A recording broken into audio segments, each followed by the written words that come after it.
시청자 여러분 안녕하십니까? BOA 모닝뉴스 시작합니다. 중국에서 벌어진 한중 외교장관 회담에서 양측은 북한 핵 문제 해법에 대한 논의와 양국 간 논란이 계속되고 있는 사드 3불 정책에 대한 입장을 서로 밝혔습니다. 한국의 전문가들은 이번 회담에서 중국의 목표는 한국의 외교 정책이 미국으로 기우는 것을 막으려는 데 있었다면서 북한의 도발 여부에 따라 사드 3불이 한중 관계의 변수가 될 것으로 전망했습니다. 첫 소식 조상진 기자가 보도합니다. 중국을 방문한 박진 한국 외교부 장관은 10일 기자간담회에서 전날 왕이 중국 외교부 장과의 회담을 통해 북한 핵 문제에 대한 한국의 입장을 명확히 설명했다고 밝혔습니다. 박 장관은 북한이 도발을 멈추고 대화로 복귀해 진정한 비핵화의 길을 걷도록 중국이 건설적인 역할을 해달라고 당부했으며 한국이 마련 중인 대북협상 로드맵의 요지와 준비 상황도 중국 측과 공유했다고 말했습니다. 사드 문제와 관련해서는 이른바 사드 3불은 중국과의 합의나 약속이 아니라는 점을 중국 측에 분명히 밝혔다며 북핵과 미사일 위협에 대한 대응은 자위적 방어 수단으로 한국의 안보 주권 사안임을 분명하게 전했다고 강조했습니다. 이에 대해 중국 왕이 부장은 북한 문제에 관해 중국이 할 수 있는 건설적 역할을 발휘할 것이며 사드 문제에 대해서는 안보 우려를 중시하고 문제의 적절한 처리를 요구했다고 밝힌 것으로 전해졌습니다. 사드 3불 정책이란 문재인 정부 시절 주한미군의 고고도 미사일 방어체계 사드를 추가 배치하지 않고 미국 주도 미사일 방어체계에 참여하지 않으며 미한일 군사동맹도 결성하지 않는다는 방침입니다. 한국의 전문가들은 이번 외교장관 회담에서 중국의 목표는 윤석열 정부의 외교 정책이 미국 쪽으로 기우는 것을 막는 데 있었다고 분석했습니다.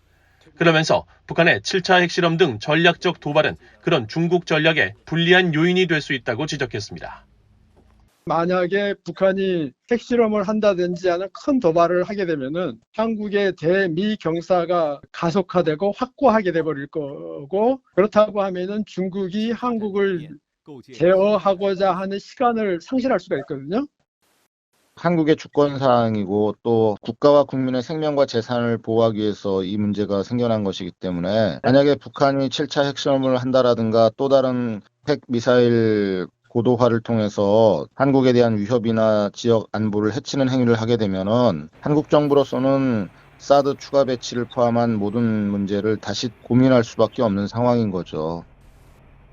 김흥규 아주대 미중정책연구소장도 중국이 미국과의 전략 경쟁 속에서 북한을 적으로 돌리거나 북한의 도발을 억제하는 영향력을 행사하지는 못할 것으로 전망했습니다. 다만 시진핑 주석의 3년임을 결정하는 오는 10월 당대회에 영향을 미칠 수 있는 북한의 전략 도발에는 중국이 부정적인 입장을 보일 것으로 진단했습니다.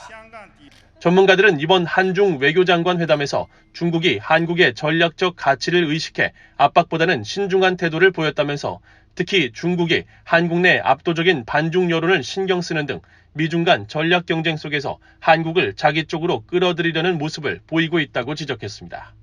BOA 뉴스 조상진입니다.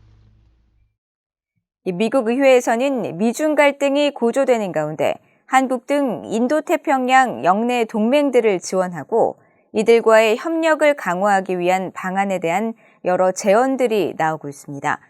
한국 등 영내 동맹들과 경제 협력을 강화해야 한다는 초당적 목소리와 함께 군사 안보 측면에서는 미한일 3국 공조를 늘리고 영내 미사일 배치를 위해 협력해야 한다는 목소리가 높습니다. 이조은 기자입니다. 미국 상원의 마르코 루비오 의원과 테드 크루즈 의원, 탐 카튼 의원 등 공화당 상원 의원 6명은 지난달 말 로이드 오스틴 국방장관에게 서한을 보내 중국의 공격적인 행동을 억제하기 위해선 영내 지상발사 미사일 개발과 배치를 위한 동맹국들과의 협력이 필요하다고 강조했습니다. 구체적으로는 영내 미군 시설의 지상발사 탄도미사일과 순항미사일 배치를 우선시할 것을 촉구했습니다. 그러면서 이런 무기들의 영구적인 전진 배치는 미국이 자유롭고 개방된 인도태평양을 유지하는데 진지하게 전념하고 있다는 강한 의지를 동맹 파트너들에 보여줄 것이라고 밝혔습니다. 영내 미사일 배치에 대한 중국의 반발 가능성과 관련해선 미국이 주도하는 포괄적 대응 전략 구축의 중요성을 강조했습니다. 의원들은 서한에서 과거 사드의 한국 배치 시 중국이 한국에 경제적 보복을 가했듯이 일부 동맹국가 파트너들은 자국 영토에 이런 무기를 배치하는 것이 중국의 반발을 불러일으킬 것을 우려하고 있다고 지적했습니다. 그러면서 중국이 이런 경제적 강화 캠페인을 시도할 경우 미국의 지지가 있을 것이라는 점을 동맹국들의 안심시킬 경제적 외교적 전략 마련을 위해 영내 동맹 파트너들과 협력할 필요성을 국무부와 논의한 적이 있는지 보고할 것을 오스틴 국방장관에게 요구했습니다. 특히 영내 안보 협력에는 미한일 3국 공조 강화가 필수적이라는 목소리가 초당적으로 이어지고 있습니다. 하원 외교위 아테소 위원장인 아미베라 의원은 최근 워싱턴의 싱크탱크 전략국제문제연구소 CSIS가 주최한 화상대담에서 영내 지정학적 안보에 대한 미한일 3국 공조 강화의 중요성을 강조하며 북한 핵실험이 그 계기가 될 수 있다고 밝혔습니다. Within the Korean public, within the Japanese public, can we use this as a forcing function for the trilateral relationship on the geopolitics, security of the region? And I think that if we think about it in that juncture, that may be the forcing function to say, okay, we've got to set aside some of these historic issues. And that may be broadly supported by the public in the face of a seventh nuclear test, because that threat becomes very real. 미국은 한국 등 영내 동맹국들이 북대서양조약기구 나토와의 협력을 강화하도록 도와야 한다는 제언도 있습니다. 마르코 루비오 의원과 조니 언스트, 릭 스카드 의원 등 공화당 상원 의원들은 최근 조 바이든 대통령에게 공개 서한을 보내 나토가 중국, 러시아의 위협에 동시 대응하도록 할 것을 촉구했고, 이런 새 전략 개념에 맞춰 한국 등 인도태평양 영내 동맹들과 나토 협력을 강화하는 구체적 방안을 논의할 것을 촉구했습니다.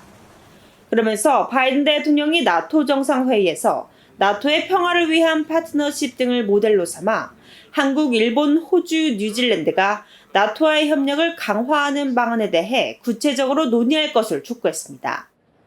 VOA 뉴스 이존입니다.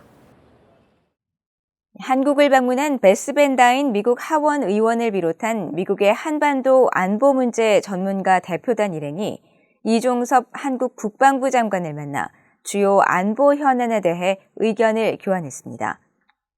미국 공화당의 베스 벤다인 하원 의원과 조셉 디트라니 전 국무부 대북협상 특사 등 미국 안보 대표단 일행은 10일 한국 국방부에서 이 장관과 만나 윤석열 한국 정부 출범 이후 미한 동맹이 더 굳건해지고 있는 데 대해 평가했다고 한국 국방부는 전했습니다.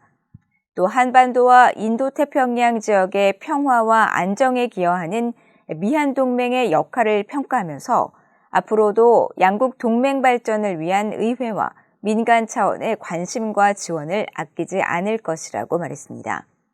이에 대해 이종섭 장관은 한국 정부가 한미동맹 강화를 외교 안보 정책의 핵심으로 하고 있으며 국방 분야에서도 한미동맹을 더 굳건히 하기 위해 최선의 노력을 다하고 있다면서 후반기 연합연습인 을지 프리덤 실드의 성공적 시행과 확장 억제 전략 협의체의 성과를 위해 미국 국방부와 긴밀히 소통하고 있다고 밝혔다고 한국 국방부는 전했습니다. 최근 북한이 여러 대규모 가상화폐 탈취 사건에 관여한 것으로 지목되고 있는데 북한에 의한 피해와 위협이 더 대두될 것이라고 전문가들이 지적했습니다.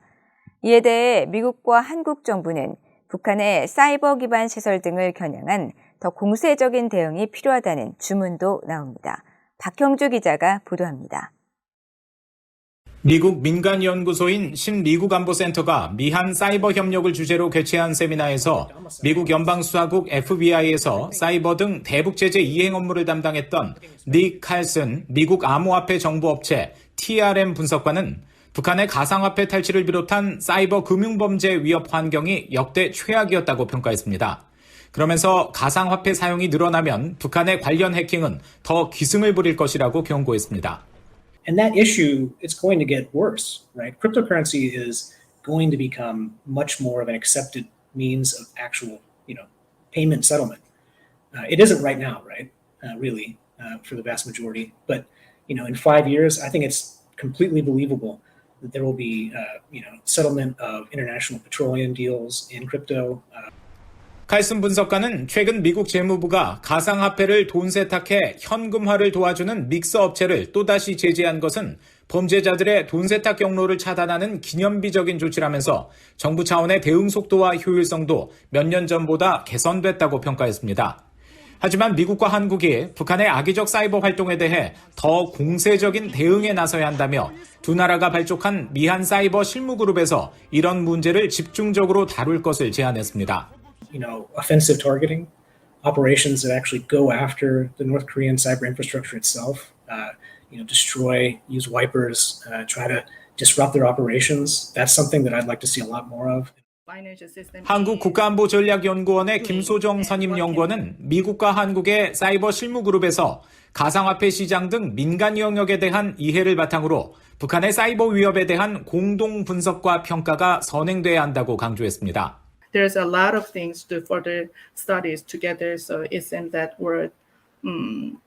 For example, domestic development of North Korean cyber capacity assessment at the same time, and then threat status analysis report we can make it public by ourselves together and identify North Korean activities and funding sources and uses with evidences.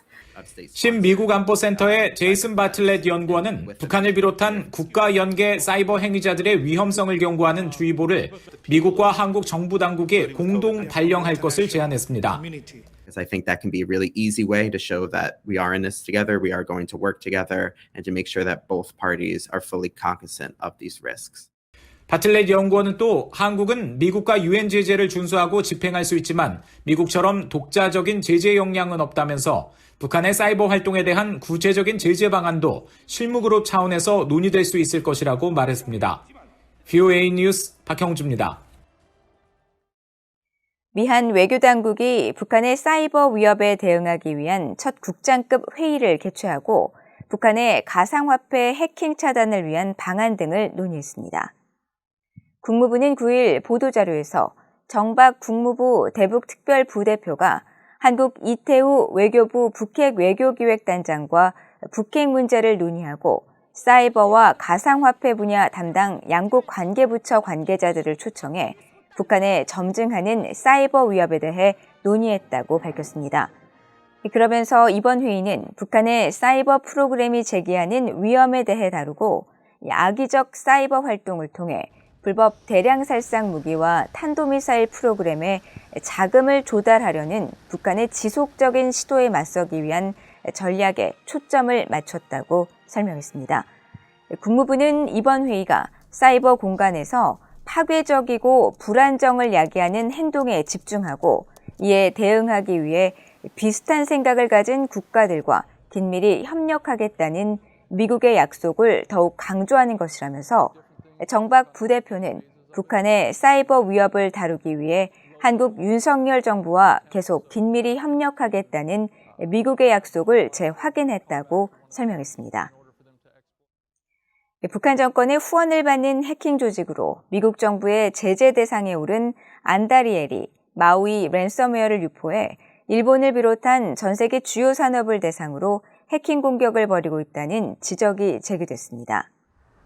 국제 사이버 보안 기업 카스퍼스키는 9일 발표한 보고서를 통해 지난달 6일 미국 정부가 합동주의보를 발령한 마우이 랜섬웨어 악성 코드의 배후에 북한 해킹 조직 안다리엘이 있을 가능성이 있다고 지적했습니다. 카스퍼스키는 지난해 4월 일본의 주택 관련 회사들이 대거 마우이 랜섬웨어에 피해를 입었으며 이들의 전산망 피해를 분석하는 과정에서 과거 안다리엘의 해킹 공격에서 발견된 것과 동일한 악성 코드를 다수 확인했다고 밝혔습니다. 앞서 미국 법무부는 지난달 19일 북한 해킹 조직이 마우이 랜섬웨어를 통해 미국 의료기관으로부터 탈취한 50만 달러의 몸값을 회수하고 마우이 랜섬웨어에 대한 정부 합동주의보를 발령했습니다. 이상으로 VOA 모닝뉴스를 모두 마칩니다. 시청해주신 여러분 고맙습니다.